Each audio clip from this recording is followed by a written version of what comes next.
మన పార్టీలో అనుబంధ విభాగాలు ఉన్నాయి.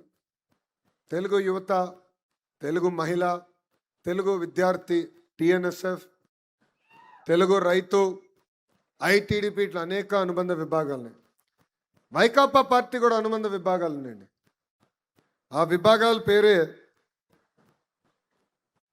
గొడ్డలి విభాగం, ఇంకొక విభాగం పేరు విధ్వంస విభాగం, ఇంకొక విభాగం పేరు బూతులు తిట్టేవారు. సో మనకి నాయకులు ఉన్నారు, వాళ్ళకి నాయకులు ఉన్నారు. మనకి వాళ్ళకి తేడా ఏంటనేది ప్రజలకి తెలియజేయాల్సిన బాధ్యత ఇక్కడున్న కార్యకర్తలందరిపైన ఉంది. మన పార్టీలో కూడా యువ నాయకత్వం వస్తుంది, నరనరాల పారుతుంది. ఆ పార్టీలో కూడా కొంతమంది యువకులు ఉన్నారు. ఒకడేమో హిట్ అండ్ రన్ కేసులో ఉన్నాడు, ఇంకొకడేమో భార్యని వేధించే కేసులో ఉన్నాడు, ఇంకొకడేమో ల్యాండ్ డాక్యుమెంట్లు ఫోర్జరీ చేసి కేసులో ఉన్నాడు, ఇంకొకడేమో ఏకంగా కిడ్నాప్ చేసి, ఒక వ్యక్తిని కిడ్నాప్ చేసి, పొగాకు ట్రేడర్ని కిడ్నాప్ చేసి ఆ కేసులో ఉన్నాడు. సో మన పార్టీకి వాళ్ళ పార్టీకి ఉన్న మధ్య తేడా ప్రజలకి తెలియజేయాల్సిన బాధ్యత ఇక్కడున్న కార్యకర్తలందరిపైన ఉంది. ఈరోజు మనం చూస్తున్నాం, వాళ్ళు ఫేక్ ప్రచారం అద్భుతంగా చేస్తారు. అది నరనరాల వాళ్ళ డిఎన్ఏలో ఉంది. బహుశా అబద్ధాలు చెప్పేది కూడా ఒక డిపార్ట్మెంట్ ఉంది, వాళ్ళకి ఒక విభాగం ఉంది.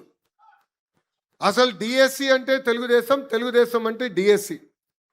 2 లక్షల మంది ఉపాధ్యాయుల్ని నియమించింది తెలుగుదేశం పార్టీ.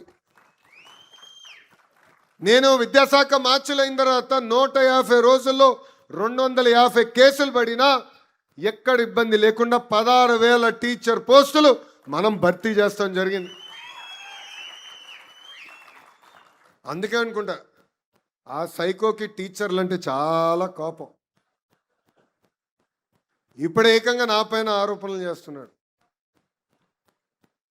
అందుకే ఆ వ్యక్తికి చెప్పాలనుకుంటున్నా, జగన్కి, అయ్యా 10th క్లాస్ తప్పిన బ్యాచ్ మేము కాదు, అయ్యా స్టాన్ఫర్డ్కి వెళ్ళిన బ్యాచ్ మేము. 3వ సారి నిన్ను ఛాలెంజ్ చేస్తున్నా Jagan. My dear Jagan, time date నువ్వు ఫిక్స్ చేయి, చర్చకు నేను సిద్ధం, నువ్వు సిద్ధమా అంటున్నా. 16 నెలలు జైలుకి వెళ్ళింది ఎవరో ప్రజలకు బాగా తెలుసబ్బా. దొంగ సొమ్ము పెట్టి దొంగ పేపర్, దొంగ ఛానల్ నడిపించింది ఎవడో కూడా ప్రజలకి బాగా తెలుసు. డిఎస్సి గురించి చర్చిద్దాం, మీరు ముఖ్యమంత్రిగా ఉన్నప్పుడు గ్రూప్ 1 కుంభకోణం గురించి చర్చిద్దాం, క్వార్టర్ బాటిల్ కుంభకోణం గురించి కూడా చర్చిద్దాం. నేను రెడీ అని చెప్తున్నా. మొన్న ఛాలెంజ్ చేస్తే ఆయన పక్కన ఒక చెంచా బయటకు వచ్చాడు. అరే నేను ఛాలెంజ్ చేసింది మీ నాయకుడిని, దమ్ము ధైర్యం మీ నాయకుడికి లేదు, మధ్యలో నువ్వేడా వచ్చి నాకు ఛాలెంజ్ చేసేది? ఆయన ఛాలెంజ్ చేశాడు, నేను రెడీ అన్నా. అరే సిబిఐ ఎంక్వైరీ అంటున్నాడు. అరే సిబిఐ మీకు అంత ప్రేమగా ఉంటే ఎందుకు స్టే తెచ్చుకున్నావు అబ్బా బాబాయ్ హత్యలో? సిబిఐ నీకు అంత ప్రేమ ఉంటే నీ సొంత కేసులు ముందరికి వెళ్లకుండా కోర్టుకి వాయిదాలు ఎందుకు వేస్తున్నారా బాయ్? అవన్నీ మాకు కంపడట్లేదా, మర్చిపోతామా అనుకుంటున్నారా? నేను మళ్ళీ ఛాలెంజ్ చేస్తున్నా, ఐఎమ్ రెడీ. మీరు రెడీనా అని అడుగుతున్నా. ప్రజల్లో కూడా మీరు చెప్పండి, టీచర్లు కూడా చెప్పండి. ఎందుకంటే పిల్ల వేశారు. ఆ పిల్ల ఏం రాశారంటే, ఈ 16,000 మంది టీచర్లు ఎవరైతే వచ్చారో వాళ్ళు మొత్తం తీసేయాలంట. 16,000 మంది టీచర్లు తీసేయాలంట. దాంట్లో ఎక్కువ నష్టపోయేది మన కర్నూలు జిల్లా. ఇది ప్రజలకి తెలియజేయాల్సిన బాధ్యత ఇక్కడున్న కార్యకర్తలందరిపైన ఉంది. ఆ పార్టీకి ఒక జబ్బు కూడా ఉందండి. ఆ జబ్బు పేరు తెలుసా మీ అందరికీ? సిసిడి. ఏంటిది?